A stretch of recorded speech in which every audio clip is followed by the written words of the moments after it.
Hey guys, welcome back, and today we'll be discussing about another lead code question called let a combination of four numbers, right?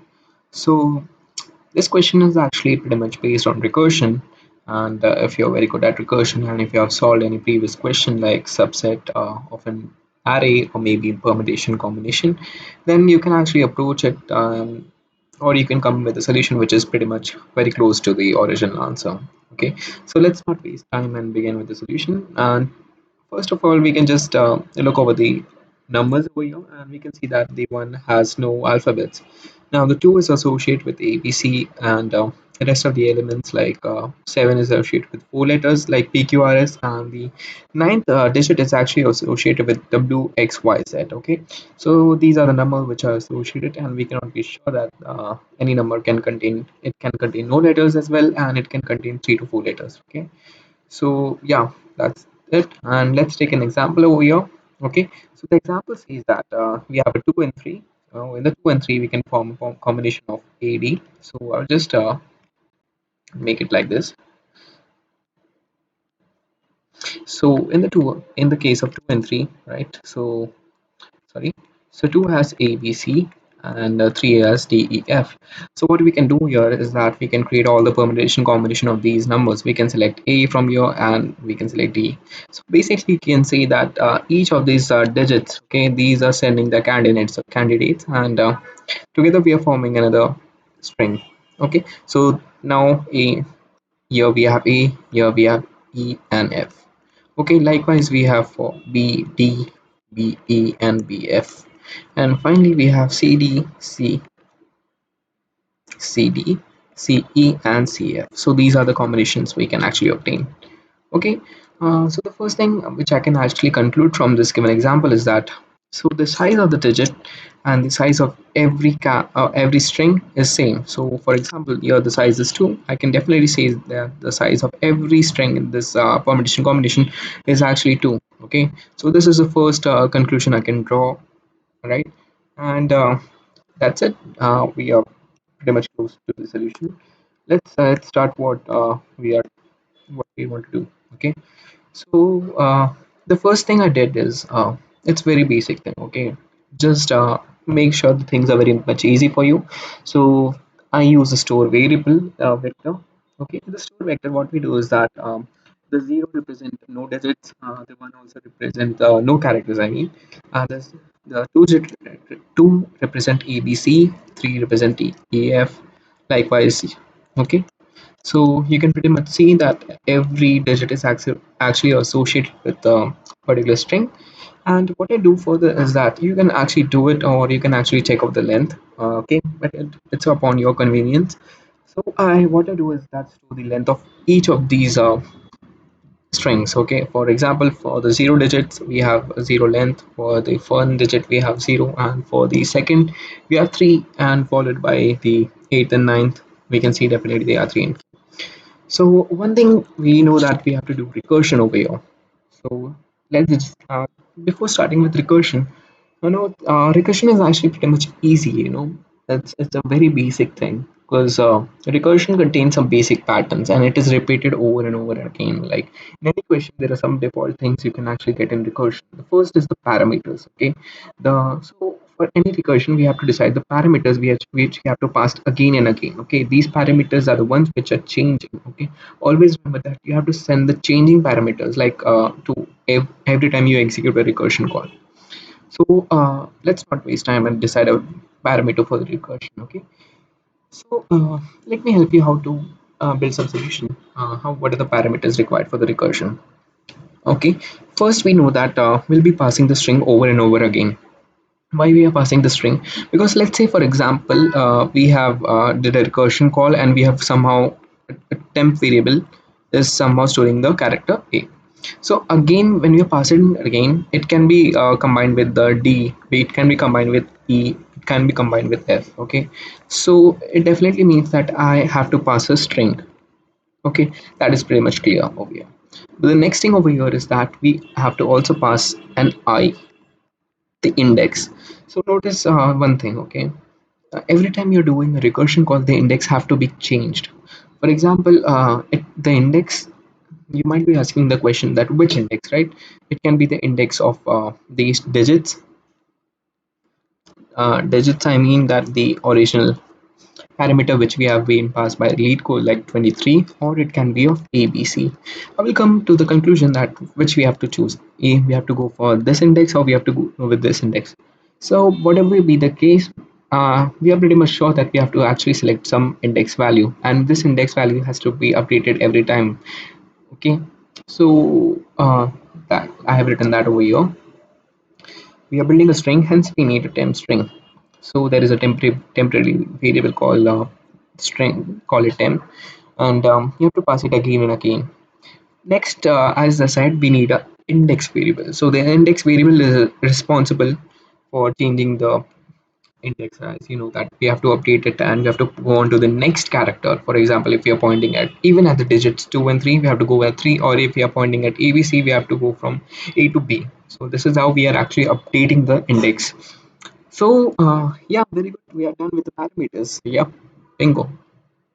Now let's define a base case for this.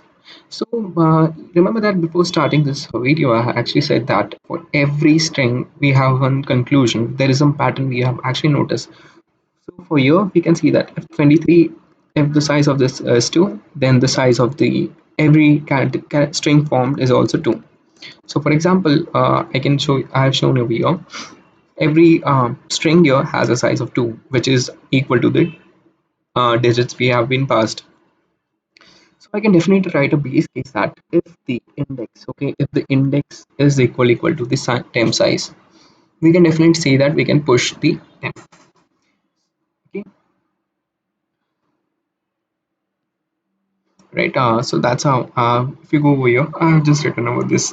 I have just define a base thing. I have passed a aux value. The aux is containing just the different possible outcomes for the letter combinations. Like 2 is containing ABC and so on. And I have defined a length. Okay, it's up to you if you can define the length or you can just skip over the length.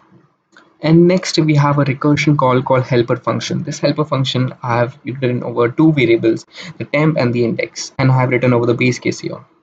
So one more thing I've done over here is that I have defined it globally. Okay, the aux and the length digits are defined globally so that it will be easy for me, and I'm not passing the same thing over and over again. And much more, it's actually very neat to look at. If you just go over the recursion call, you just have to check for the two parameters, that is the string and the index. So for my suggestion, I would always say that always minimize the parameters you're passing to the recursion call, so it will be very helpful to you and it will be more readable for you as well and the interviewer.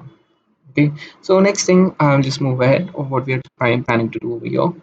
So up till now we have defined everything. Okay, now we have defined the index size, we have defined the temp size, and we were definitely saying that as soon as the value is reaching the 2 is to equal to 2, we can push the value inside the answer. The answer here is actually the vector string which we have been told to return.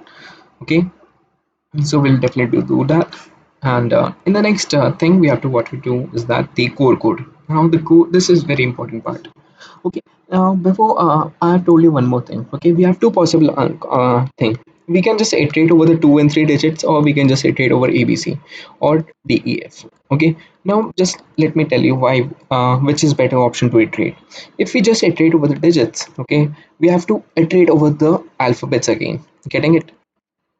So for example, let's say 2, and if you select the 2 here, okay, and in the for loop, you have to again iterate over the ABC. But what if we already select this A? Okay, so if you already select, for example, from 2, I select ABC, okay, in the for loop, and it will be more convenient for me to just loop over this. Okay, so we are just saving our time over here.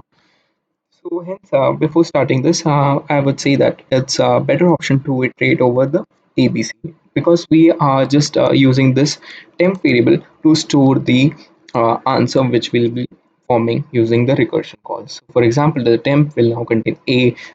For further thing 3, it will contain D, so this D will be added here. Okay, so this will be a much better approach. But when you're dealing with 2 and 3, okay, think for yourself, what will you get after iterating 2? So you have to again check if this is what 2 is containing ABC. So instead of doing that, why don't we just go to the A, B, C? So that's the thing. Okay. Uh, right. So that's what I'm iterating over here. So for every I value, we will iterate over the length of the index minus 0. Okay. This is basically this length we are I have discussed over here. Okay. This is this length. Okay. So you can just make it like this. You can just calculate the length over here, or what you can do is that you can subtract this digit index minus 0. This will give you integer value, and you can just return the length of these from here. Okay, so what will happen over here is that digit index minus 0, so the digits is suppose 2, 2 minus 2 is 2, so length will be the output of the, okay, there is a one more parameter which is actually missing, I guess. No, it's yeah, it's length parameter. So what I've done a mistake is bracket over here. So what I do over here is that for length 2, we'll just go to the 2 value over here.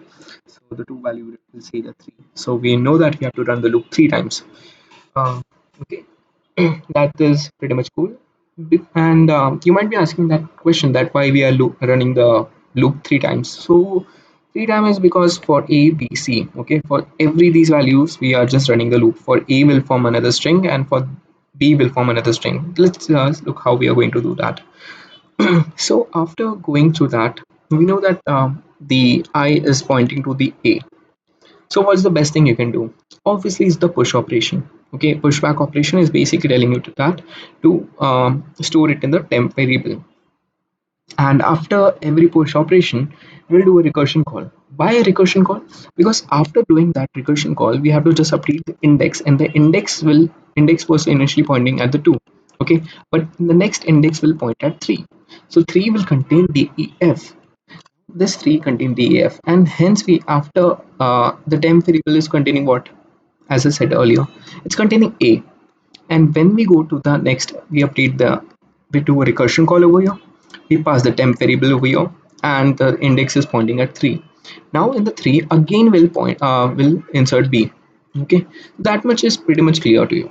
You are understanding that we are first inserting it, and we do a recursion call, we again call it, so that we can point over to the next digit, and from that next digit we just insert the next character from the letter combination. Okay, so for example, here it was initially 2, but now I go to the 3 value, and from the 3 value say that I just want the D value. So the D value in the next recursion call will be inserted at T, this attempt. And after insertion, what will happen is that this condition will be satisfied, this condition will satisfy that, and as soon as this condition is satisfied, what we can do is that we can actually insert this into the answer. Hence the answer is actually storing this. But remember one thing, if the string already contains AB, don't we have to do some operation? Because think for yourself, we cannot further add any values, that will be just like mess up. So we have to remove certain value, but what will remove here? Yes, we have to remove the last character we have inserted. Okay, so that's the whole logic. First we perform insertion operation AB, and after every recursion call, there will be, when the size is equal to the digit size, it will be pushed inside the answer value. But as soon as we exit the recursion, we have to pop this B, because it's no more useful now. We have to print other characters for other strings for this. So hence we have to insert whatever B. Actually, I know you're pretty much confused because I have to select this right. So let's skip over here. Okay, I will just go through it again. For example, the string is containing A, okay, and the next value insert is D. But you cannot further insert E, or you cannot insert further B, because that will be messed up and the length of the string will exceed 2. So we have to clear up this last digit. Why last digit? Because we have still not formed all the other permutation combinations. A, E, and AF are still left. So what we do over here is that when we exit the recursion call, we just have to pop this last alphabet, and as soon as the last alphabet is popped up, what we do is that we will do there will be recursion call again and again. Okay, so there will be stack of recursion call, which one pointing to D, one pointing to E, and one pointing to F. So what will happen, that every call will be made to so and so, And once these recursion calls are exited, all these character would be popped up, and at last the character a will be popped up because we don't need it further, right? So this is how recursion will take place. So as soon as the one loop will be after one loop, okay, the stem will just contain a, and the time contain a, we will just pop it, okay. After this is just before recursion calls, like you can say exit of recursion. And after exiting this recursion, what we can do is that we will pop this a2, because in the second loop will be using the b value, and the b value will be responsible to build further, like b d b e and b f, and this is how our recursion value will go up. So to explain you in short, that first insertion, or you can say append, first statement, the second statement is a recursion call, and the third statement will be pop. You know why we are inserting? Because we need to build up a temp variable. You know why we have to do recursion? Because we are using recursion to solve this question. And you know why we are popping. So this all three statement makes sense. And you know the condition for the for loop. It will run for the length of the string. Why for the length of the string? For example, A, B, C. We know that for every character, we have to form its all the combinations. For example, AD, AE, and AF. And for this, we have to form BD, BE, and BF. And for this, we have to form CD, CD, CE, and CF. So this is how it will go on. And that's it, guys. I will just show you the code. Okay, previously I showed you and told you about this. So basically, I have written out the for loop over here. Fine. We have used a pushback function to just insert the next character, a recursion call, and a popback variable. Now we'll just I've initialized for you someone who are asking why digit is equal to digits, because I just want this to be a global variable and would really be much better option to use this as here. So you know that digit index can be addressed over here. Instead, what we can also do is that we can actually pass this to recursion call, but again that I know this code will make the little messy, and we are just passing it. We are actually not changing the digit value, so it's remaining constant, and it's much better option to use it as a global variable. Again, it's up to you what you have to do. And the final recursion call, we just it's a void function, right? So in the case of void, remember that after that pushback we have to return, you have to write this return semicolon statement, because it's a void statement and we can actually not return zero or something else, so it will become a error for us. So the statement over here is important, just don't miss it about here.